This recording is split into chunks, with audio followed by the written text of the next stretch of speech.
this. Ah, boom, bitch! That's what I'm talking about, right there on that boom!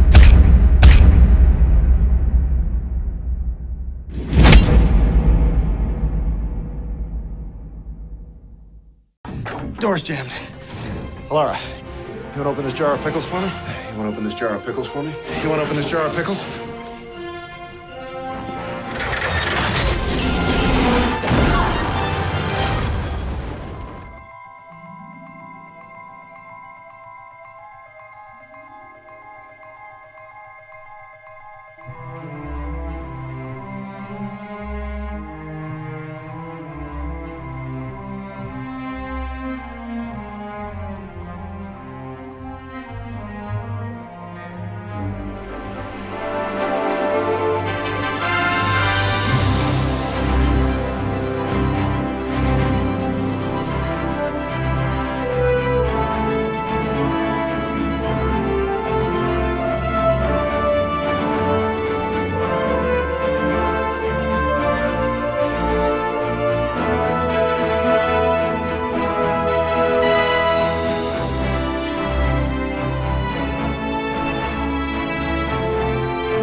I loosened it for you.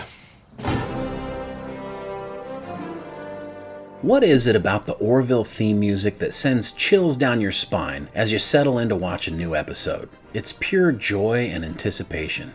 And it seems that the success of the show has been overwhelming.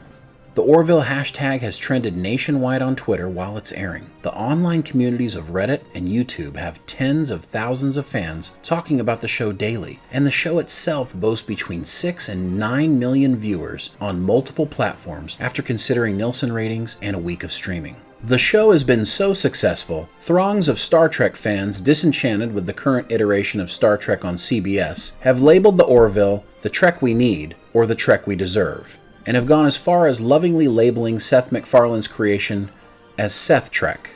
Everyone was riding high on the California Fox tax breaks for an Orville third season, a $15.8 million break, which broke the $14.5 million for the second season, was a huge confidence boost. So why is it that at the end of a successful second season of the Orville, we're biting our nails, suddenly nervous and waiting on bated breath for a season 3 renewal of the show?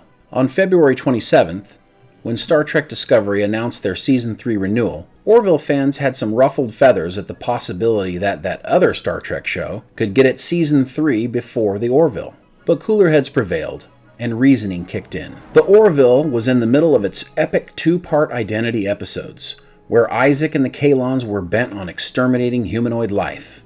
Perhaps Fox was waiting for the 2-parter to end so they could capitalize on all the excitement and ride a Season 3 announcement into the finale. Everyone figured the announcement would come any day. Identity Part 2 was a huge success. Orville fans were dancing in the streets, all praising the name of Avis after one of the largest space battles ever performed on TV.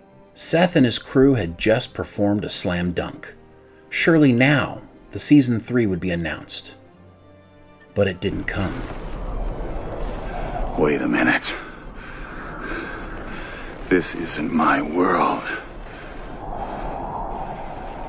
Disappointed!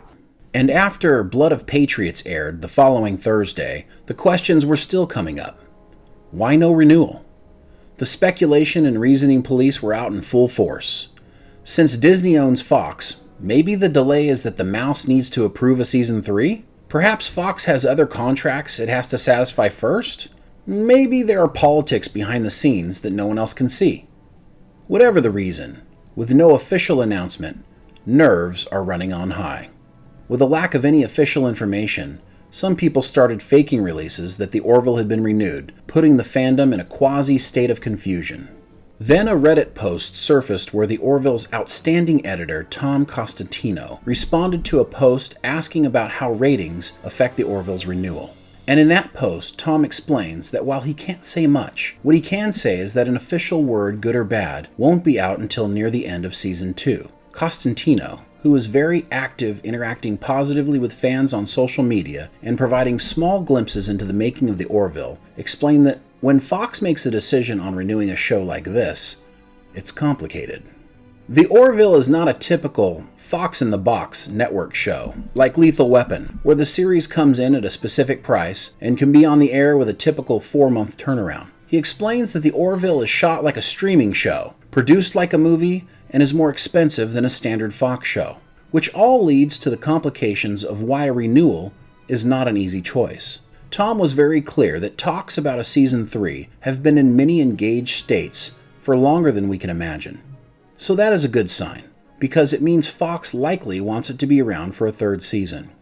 Also, more good news is that Seth is one of the most prolific and respected showrunners on the lot. With Family Guy getting an amazing 18th season, it would seem that Seth could write his own ticket at Fox. But as we've said, the Orville is different. And the problem is, like Tom says, it's complicated, and there are no guarantees. So what should fans do? First and foremost, watch the show and talk about it positively on social media. You can also send letters to Fox TV telling them how important the show is, and of course, there is always Pickles. Nothing says the Orville like a big jar of pickles.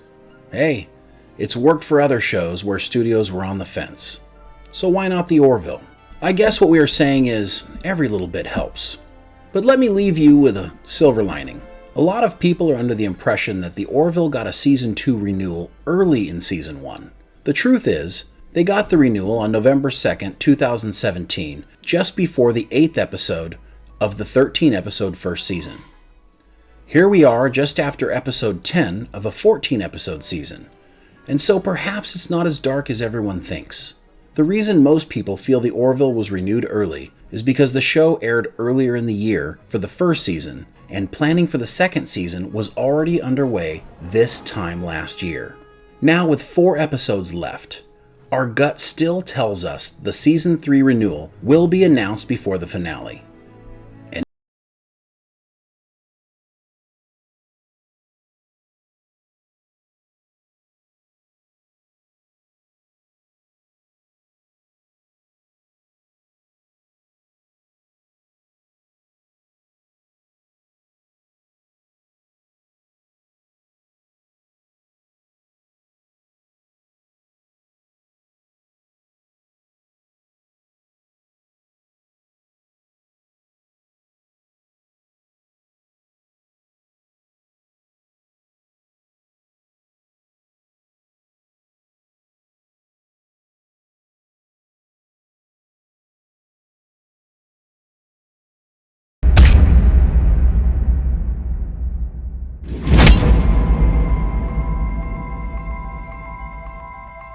Have you ever heard of a show called The Orville?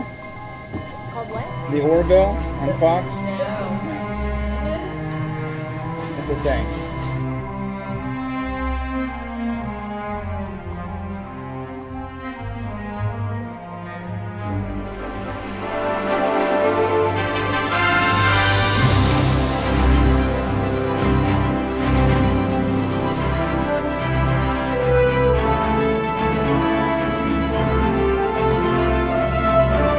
Hey, thanks for watching the whole video, man. That's really cool of you. If you look over here, there's another video, and you can watch that, and then just watch more. And if you're not subscribed, you should probably do that too. Subscribe, please, please, please, please.